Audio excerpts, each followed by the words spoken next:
संतश्रेष्ठ वामनभाऊ महाराज यांच्या चरणी नतमस्तक होऊन महाराष्ट्राचे धाकटे पंढरी श्री क्षेत्र नारायण या सर्व संत महंतांच्या चरणी नतमस्तक होऊन मी चाललो रायगडला. सकाळी निघालो 9 वाजता ना तशी फुल सांगितली आणि संध्याकाळचा कार्यक्रम. मी जात नाही आता तिथे, उद्या सकाळी 12 वाजता. आपल्या इथं पण कथा सुरू आहे. महाराजांचं नाव उद्धव नाव आहे माझं, उद्धव महाराज चोले. उद्धवजी महाराज यांच्या चरणी जी आरी. आता या व्यासपीठावर मराठा आरक्षणाचं नाही बोलू शकत. तुम्ही बोलू नका, मी बोलतो एकच शब्द.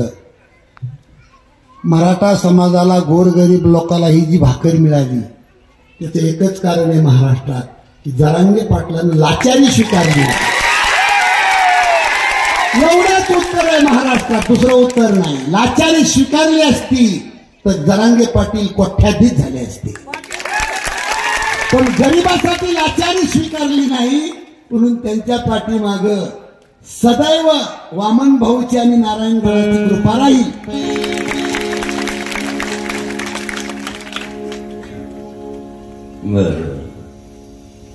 जनार्दन महाराजांच्या निर्मलानंद महाराजांच्या मार्गदर्शनाखाली हा अखंड हरिनाम सप्ताह सुरू. परंतु मी नियम पाळतो, मी संकेत पाळणार. कोणत्या व्यक्तीला काय बोलायचं, त्यांच्या नाही बोलायचं याचं भान मी ठेवतो. मला खूप व्यासपीठ आहे जातीविषयी बोलण्यासाठी. याच व्यासपीठावर बोलावं असं काहीच नाही. फक्त एकच सांगल, मुंबईला करोडोच्या संख्येनं मराठा गेला. येताना सगळ्या मराठ्यांना आरक्षण मिळावं म्हणून कायदाच करून वापस आला. मराठवाड्यातल्या